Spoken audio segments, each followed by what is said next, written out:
نیپال میں سیدی اعلیٰ حضرت علیہ رحمت رب العزت کے نبیرہ حضرت مولانا توصیف رضا خان مدہ ظلہ العالی نے سنتوں بھرے اجتماع میں شرکت فرمائی، دعاؤں سے نوازا، جبکہ حضرت مولانا حافظ نیاز احمد صدیقی صاحب مدہ ظلہ العالی نے عالمی مدنی مرکز فیضان مدینہ باب المدینہ کراچی پاکستان کا دورہ فرمایا۔ ہم کو اے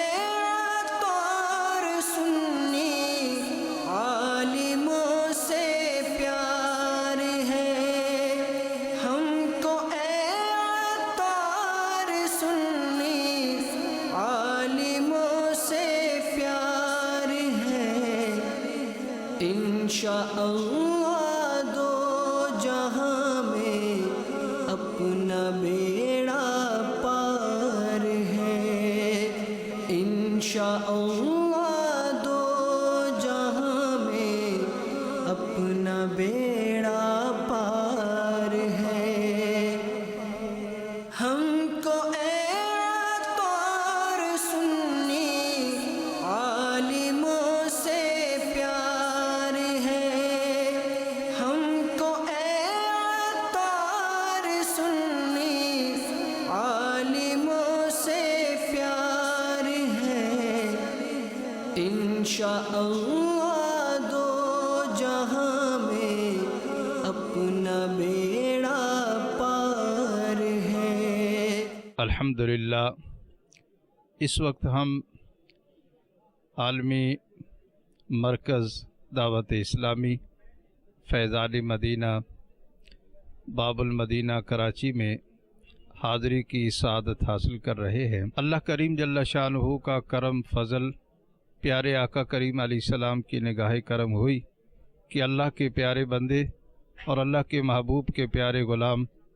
حضرت امیر اہل سنت آپ کی زیارت بھی ہوئی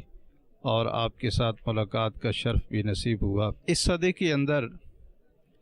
آپ نے بہت کام کیا ہے،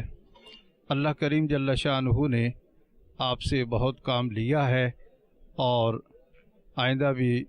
بہت کام اللہ کریم نے لینا ہے۔ یہاں آ کے مختلف شعبہ جات کو ہم نے دیکھا تو یہ جو رونقیں لگی ہوئی ہیں یہ آقا کریم علیہ السلام کے دین کی ترقی اور کام جو ہو رہا ہے یہ حضور علیہ السلام کا ہی فیضان ہے۔ جتنا وسیع کام مدنی چینل کا ہو رہا ہے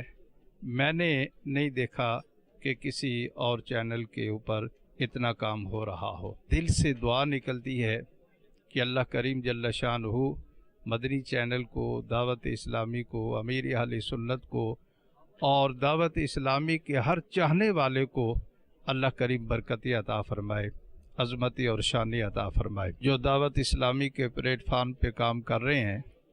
اور مسلک کے حق اہل سنت کی مختلف کتب کے تراجم کر رہے ہیں، یہ ایک بہت بڑا کام ہو رہا ہے اور جو پچھلی کئی سالوں سے اس کی ضرورت شدت کے ساتھ محسوس کی جا رہی تھی، اور یہ اتنا کام انشاءاللہ ہوگا کہ آئندہ صدیوں تک جو ہے اس کو یاد رکھا جائے گا اور یہ کام آگے آنے والی نسلیں جو ہیں ان کے اندر خوف خدا، عشق مصطفیٰ کی دولت منتقل ہوگی۔ اللہ کریم جل شانہ سب کو نصیب فرمائے اور فیضان امیر اہل سنت تا قیامت اللہ کریم جاری و ساری فرمائے۔ ہم کو اے طور سنی عالموں سے پیار ہے، ہم کو اے